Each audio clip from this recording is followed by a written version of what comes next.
ತೆಗೆದುಬಿಟ್ರೆ ಇರ್ತಿತ್ತು. ಫೋಟೋಗ್ರಾಫರ್ ವರ್ಣನೆ ಮಾಡಬೇಕು, ಭಾಳ ಚಂದ ಫೋಟೋ ತೆಗಿತಾರೆ. ಅದಕ್ಕೆ ನಾನು ಹೇಳ್ತೀನಿ ಎಲ್ಲಿರೋ ಹೋದಲ್ಲೆಲ್ಲ ಫೋಟೋಗ್ರಾಫರ್ಗೆ 3 ಚಾನಲ್ ಆದ್ಮೇಲೆ 4ನೇ ಚಾನಲ್ ನಗ್ಸೋದು ಭಾಳ ಕಷ್ಟ. ನೀವು ಎಷ್ಟು ನಗುತ್ತೀರಿ ನೀವು ಬಿಟ್ಟಿದ್ದು. ನಾನು ಮಾತಾಡ್ಕಂತ ಹೊಂಟು ಬಿಡ್ತೀನಿ. ಈ ಭೂಮಿ ಮೇಲೆ ಇರ್ತಕ್ಕಂಥ ಏಕಮಾತ್ರ ಗಂಡು ಸುಂದರ ಫೋಟೋಗ್ರಾಫರ್ ಇಷ್ಟು ಹೋಗ್ಲಿ ನೋಡಿ. ಹೌದಿಲ್ಲ? ಯಾಕಂದ್ರೆ ನಮ್ಮ ಮದುವೆ ಒಳಗೆ ನಮ್ಮ ಹೆಂಡತಿ ನಮ್ಮ ಮಾತು ಕೇಳ್ತಿರೋದಿಲ್ಲ, ಫೋಟೋಗ್ರಾಫರ್ ಮಾತು. ಫೋಟೋಗ್ರಾಫರ್ ಒಂದು ಅಭ್ಯಾಸ ಇಲ್ಲ. ಈ ಕಡೆ ನೋಡ್ರಿ ಈ ಕಡೆ ನೋಡ್ರಿ ಅಂತಿರ್ತಾರೆ. ಒಬ್ಬ ಹೇಳ್ದ, ಅವ್ನ ಗೆಳೆಯ ಹೇಳ್ದ, ನಿಂದು ಮದುವೆ ಐತಿ, ನಿನ್ನ ಮದುವೆ ಮುಹೂರ್ತ ಹತ್ತಿರ ಬರ್ತದೆ, ಶುಭ ಮುಹೂರ್ತ ಹತ್ತಿರವಾಗ್ತದೆ, 1 2 3 ಅಂತ ಈ ಕಡೆ ನೋಡ್ಕೊಂತ ತಾಳಿ ಕಟ್ಟಿಬಿಡು ಅಂತ.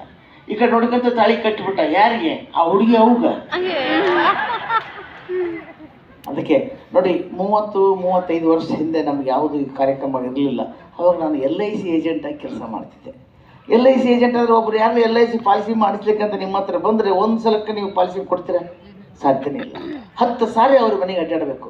ಅದ್ರಂಗೆ ನಾನು 5 ವರ್ಷ ಒಬ್ಬರ ಮನೆಗೆ ಹೋದೆ. 5 ವರ್ಷ ಓಡಾಡಿದ್ರು. ದಯವಿಟ್ಟು ಹೋಗೋರು ಯಾರಾದ್ರೂ ಇದ್ರೆ ಒಬ್ಬೊಬ್ಬರು ಹೋಗೋರು. ದಯವಿಟ್ಟು 8-10 ಮಂದಿ ಹೋಗ್ಬಾಡ್ರಿ ಪ್ಲೀಸ್.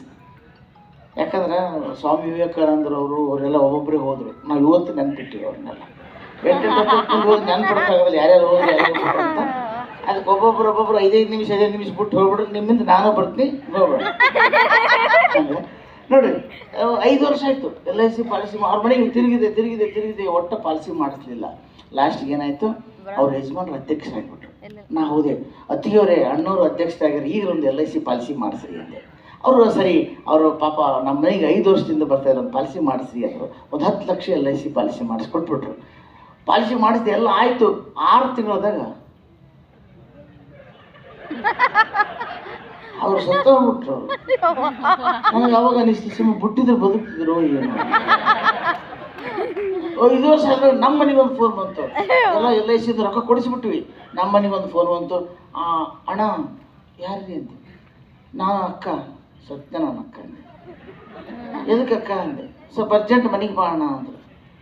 ನಮ್ಮ ಮನೆಯಾಗ ಅಂದರು, ಬೇಡ ಅಂದ್ರೆ ಪಾಲಿಸಿ ಮಾಡಿಸ್ಬಿಟ್ಟು ಹೋಗ್ಬಿಟ್ಟ. ನೋಡು, ಕರೆದಾಳ ಮನೆಗೆ ಹೋಗಿಲ್ಲ. ಒಂದು ಶ್ರೀಮಂತರು ಮನೆಗೆ ಹೋಗ್ತೀನಿ, 350-400 ಮಂದಿ ಹೆಣ್ಮಕ್ಳು ಹಿಂಗೆ ಕುಂತಾರೆ. ನನಗೆ ಮೇಲೆ ವೇದಿಕೆ ಮೇಲೆ ಸಣ್ಣ ಒಂದು ಚೇರ್ ಹಾಕ್ಯಾರ. ನಾ ಕುಂತೀನಿ, ಎದು ಚಲ್ಲಂತ ನಾವು ನೋಡಿ, ಮಾತೇರೇ ಮಹಿಳೆಯರೇ ನಾವೆಲ್ಲರೂ ಇವತ್ತು ಒಗ್ಗಟ್ಟಾಗೋಣ ಅಂದು ನಾನು ನೋಡಿದ್ದೆ. ನನ್ನ ಕೈಗ ಥರದ ನಡಗಟ್ಟಿಬಿಟ್ಟವ. ಅಕ್ಕ ಇವತ್ತು ಯಾಕೆ ಒಗ್ಗಟ್ಟಾಗ್ತೀರಿ, ನಾಳೆ ನಾಡೋದು ಆಗ್ರೆ ಕಾರಣ ಯಾಕೆ ಕಂಡು. ಅಣ್ಣ ನಿನಗೆ ಗೊತ್ತಿಲ್ಲ, ಸುಮ್ ಕುಂದ್ರು. ಇಲ್ಲಿ 350-400 ಮಂದಿ ಬಂದರೆ ಹೆಣ್ಮಕ್ಳು ಎದಕ್ಕೆ ಬಂದಾರಂತ ನಿನಗೆ ಗೊತ್ತೇನ ಅಂತ. ನನಗೆ ಗೊತ್ತಿಲ್ಲ ಅಕ್ಕ ಅಂತ. ಇವರು ಬೇರೆದರ ಕಡೆ LIC ಪಾಲಿಸಿ ಮಾಡ್ಸೋಕೆ ಹೊಂಟಿದ್ರು.